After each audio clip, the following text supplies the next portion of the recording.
Hi everyone, this is Jim. Welcome to round 13 coverage of the Zurich 1953 Candidates Tournament. From round 13, I selected the game Geller against Najdorf to take a look at. There were some other interesting games in this round too. I'll mention them briefly at the end. But with the white pieces, we have Efim Geller, the Ukrainian Grandmaster and sometime Soviet champion. And with the black pieces, we have Miguel Najdorf, the Polish-born Argentinian Grandmaster. And we get a Sicilian. And Geller goes for the open Sicilian. After the standard moves, knight f6 attacking the pawn, knight c3 defending it. We get the move a6 from Najdorf. Yes, Najdorf is playing the Najdorf. So how does Geller respond? Well, he plays the move bishop e2 here. The most common moves are bishop to g5, the old main line leading to things like the poison pawn variation. There's bishop e3, the English attack, which is the top move these days. There's bishop c4, the Fischer-Sozin attack. And there's bishop e2, which is played in this game. And this is a line Karpov used to play. It's a more positional way of playing rather than directly and immediately putting pressure on black's position, just developing a piece and controlling some of these light squares over here on the king side. So Najdorf plays e5. That's the way he used to play it. A lot of times players will play e6 instead these days, going for the Scheveningen setup. But Najdorf liked the e5 move. He wasn't afraid of the hole on d5. His idea was to control it with pieces and just get active piece play and gain some tempo with the pawn moves. So white castles here. Knight bd7. f4. So f4 looks like it may be going after the center immediately. Black shores it up with queen c7, but Geller reveals the real plan with f4 in the next move. He plays f5. What he's trying to do is gain space on the king side. It looks like with this pawn formation, black doesn't really want to castle on the queen side. So gaining space on the king side may be handy for a later king side attack. And also, particularly the light squares. He's going after a light square strategy. So he's kicking this bishop, and at an appropriate moment he can trade this bishop off and have some good control over the light squares. So after the bishop move, he continues with a4, just taking away squares from the bishop and maybe putting a clamp on some queenside expansion. Rook to c8 was played here. Bishop to e3, just continuing development, protecting the king against checks along this diagonal too. And bishop to e7. So right here, if we back up one move, Bronstein actually criticizes Najdorf's handling of the Najdorf. Kind of nervy. But he suggests, and I think he's probably right, now is a good time to play d5. d5 is a move, if you can play it in the Najdorf when you've got this backwards pawn. If you can get rid of it, and at a time when it's advantageous, then you should probably do so. Or at least at a time when it doesn't lead to a disadvantage. Maybe I should put it that way. If you can get an equal position out of it, then that's a good time. It's a little bit scary at the moment to play d5 because black hasn't castled yet. He's still in the center and you're opening up. But it turns out, well, there's a couple of different ways white could respond to it. He could just take with the pawn and then the move bishop to b4. Developing this bishop and preparing to castle and then rounding this pawn up later is a good response.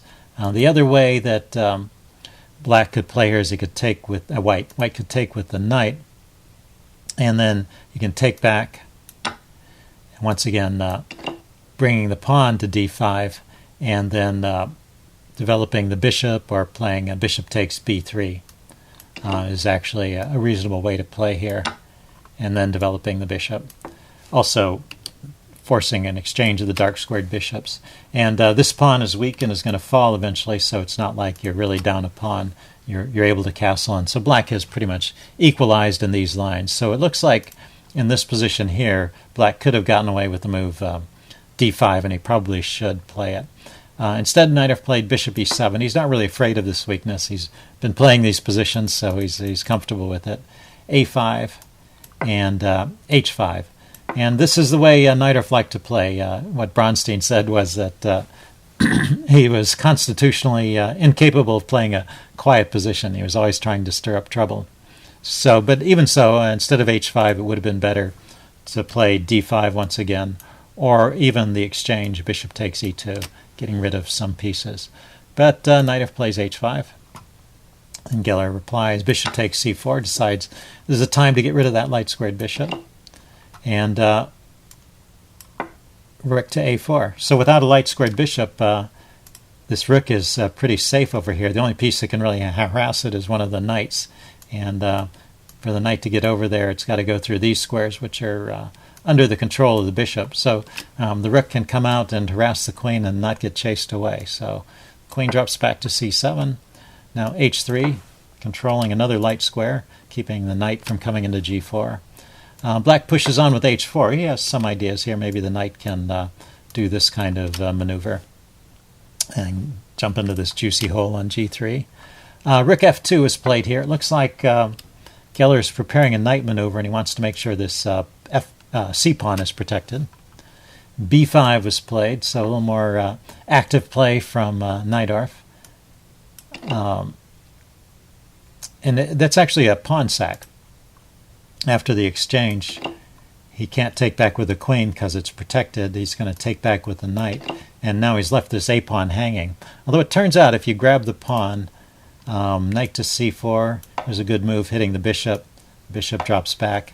And Black has got a lot of activity for his pieces in exchange for the pawn, and he has pressure on the c-file still. So Geller decided, probably correctly, not to take the pawn. Instead, he traded off the knight. So queen takes, and queen to e2, putting pressure on the a-pawn. So rook to a8, and now rook to, oops, I'm sorry, not right away. He played king to h2 first, probably wanting to secure the king against some back rank threats. Castles, and rook to f1, with the idea of coming over here and putting more pressure on the a-pawn. So black needs to react to that. He prepares to double his rooks as well. And the game proceeds like this. So now White has the idea of maneuvering his knights. He wants to sink a piece into the d5 square, and he doesn't want it to just get traded off. So he really needs to get both his knights into the action. So he starts with the move rook a1 to a2, so that the knight can move without losing the b-pawn there. Bishop to d8 was played. And now the knight starts moving. Knight a5. Rook to c8 here. Sorry, rook to c8. Taking advantage of the fact that this pawn is no longer attacked. Now knight to c4, hitting the queen. Queen goes to c6. And the knight goes to e3. Is it possible to actually... Oh, no, the knight's blocking the queen, so the pawn is still protected. So the knight goes to e3. Now the pawn is under attack, but black just plays a5. So all this was very finely tuned. He managed to get the pawn to a5, where it's supported by the bishop. But on the other hand, it's another pawn on a dark square. Notice that because of the way that white controls the light squares here, he's managed to hold all of black's pawns on dark squares where they impede the progress of his bishop. So nice positional strategy. He continues with rook c4, hitting the queen. Queen goes over here to a6. Now b3. Putting the brakes on this pawn. Once again, it can't advance. Bishop to b6 was played here, hitting the knight. I think black would be happy to trade his bishop, his bad bishop, for this knight, but white is not going to allow that. First, he's going to do this exchange. This is with check, so the reply is forced, and then he's going to pop his knight into d5. So black can take off one pair of knights, but now this remaining knight is sort of a permanent thorn in black's side. It can never be exchanged off by the bishop because the bishop is on dark square, and it's going to hold back these pawns. So these pawns are always going to be in the way of the bishop. So this strategy here is more about controlling the light squares and not so much about going after the weakness on d6, although that is another way of playing it. You know, the other way of playing against the backwards pawn is just to line up all your pieces against it and see if you can win it. But that's maybe a too simple a strategy, that the d6 pawn can be adequately defended in most cases. Okay, so black continues with queen c5. Black is not without threats. Notice that queen to g1 there is checkmate. The king has no escape. the other point of the pawn on h5, h4 is that it controls the g3 square, and the king can't get out. So rook back to a1, and now queen to f2 was played. So this move maybe is not the right idea, although actually it's the top choice of the engine, so maybe black was out of choices. If he tried to complicate things by a move like a4, white doesn't have to take the pawn. If he does take, rook takes a4 is kind of a cute trick. He can't take because of the mate threat, but this is still okay with just rook to f1. But he has an even better response than taking, which is the move queen to g4, getting the queen over here and making threats against the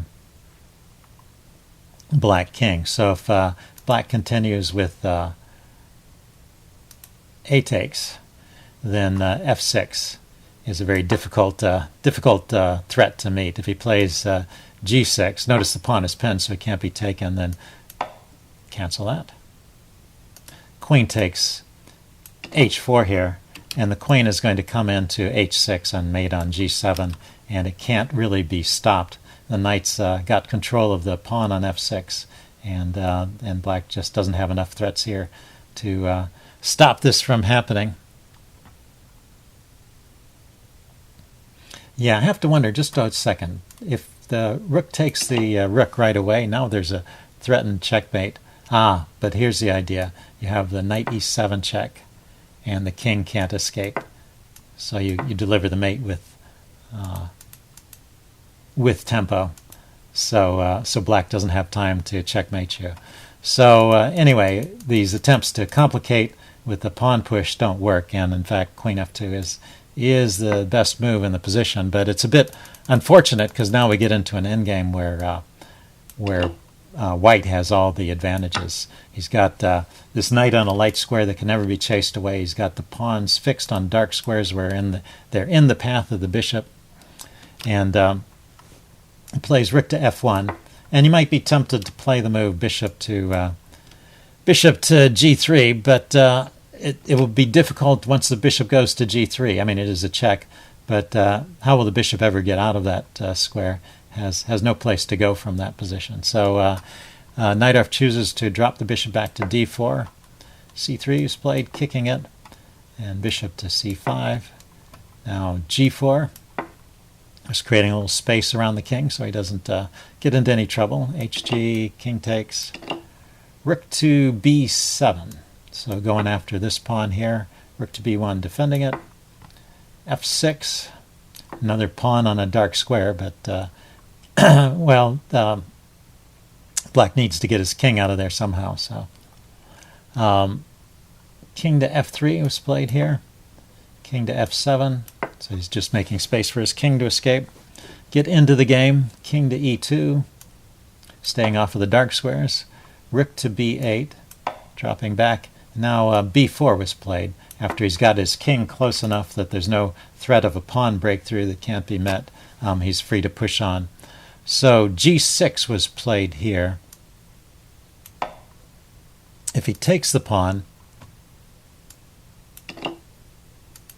then just taking back, the bishop has to move again, say bishop to d4. And yeah, that's the idea. This is what white is going for. He wants to create this outside passed pawn. So he's very happy with this this turn of events. So black tries to postpone this. He plays the move after b4. He plays the move g6, going after the pawns over here on the king side. But king to d3 was played here. Now it's interesting, there was a tactical opportunity that, oh, by the way, I should point out that, of course, the pawn is pinned, so he's not really threatening to take the bishop. There's rook takes rook. So king to d3 was played. But there is an interesting tactical possibility here that Geller did not go for.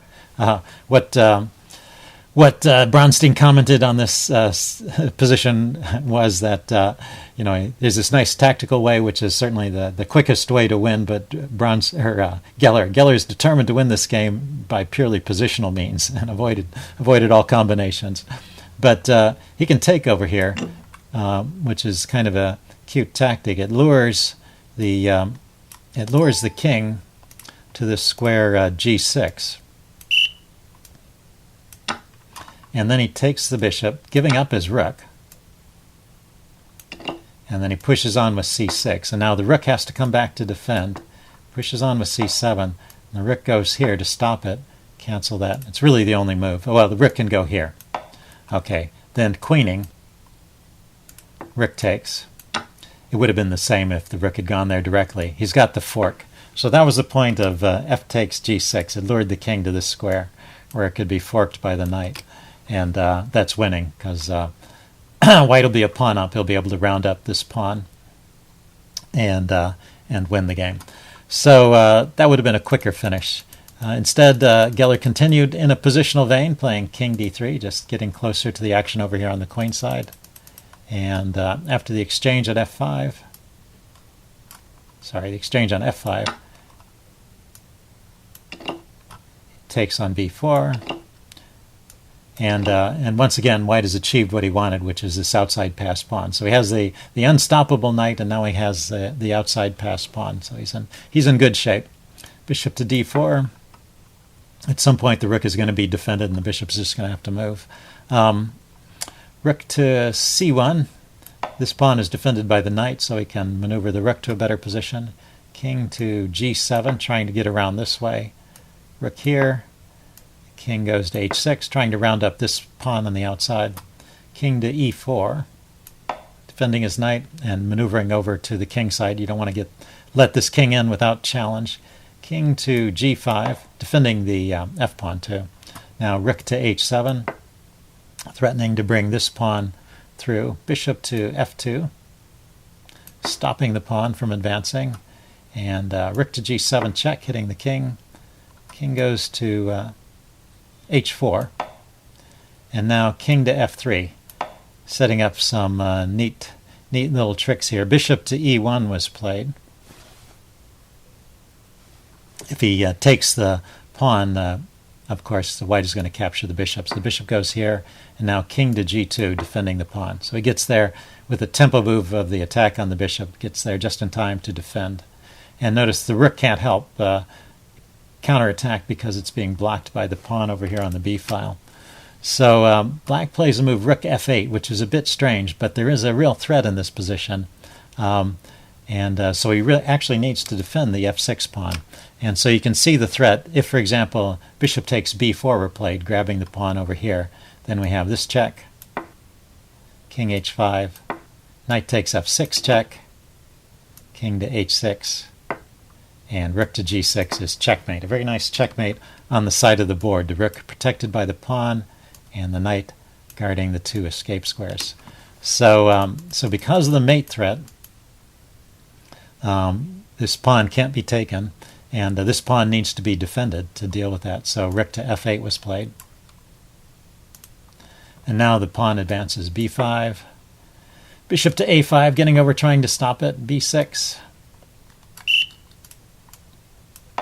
And bishop takes.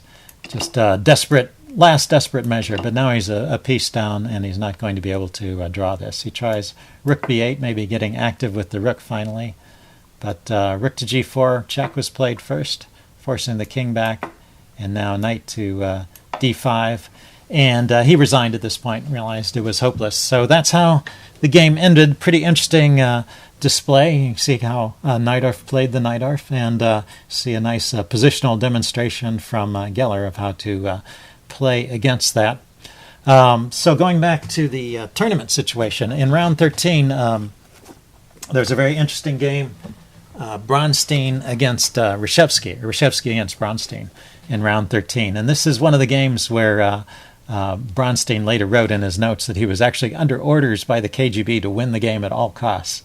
So it was a really tough, hard-fought game, although with mistakes. So I don't know if it was really the greatest game, although it's been commented on and analyzed a lot. So Bronstein against, Reshevsky against Bronstein. You can look it up in the database if you want to check it out.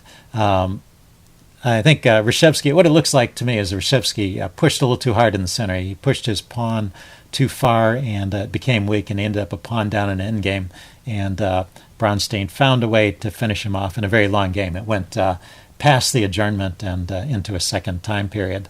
So with that loss, and then at the same time, Smyslov had a very easy draw against Taimanov. They agreed to a draw after only 19 moves. So with that loss by Reshevsky and a draw by Smyslov, Reshevsky is now a full point behind Smyslov. Smyslov, after 13 rounds, is at 8.5 points, and Reshevsky is at 7.5. Also, Bronstein, with the win, increased his score to 7.5, and so they're tied for second place, and Najdorf is right behind them at 7 points. So that's the standings after 13 rounds. Stay tuned. I'll be bringing you round 14 coverage. See you then. Bye.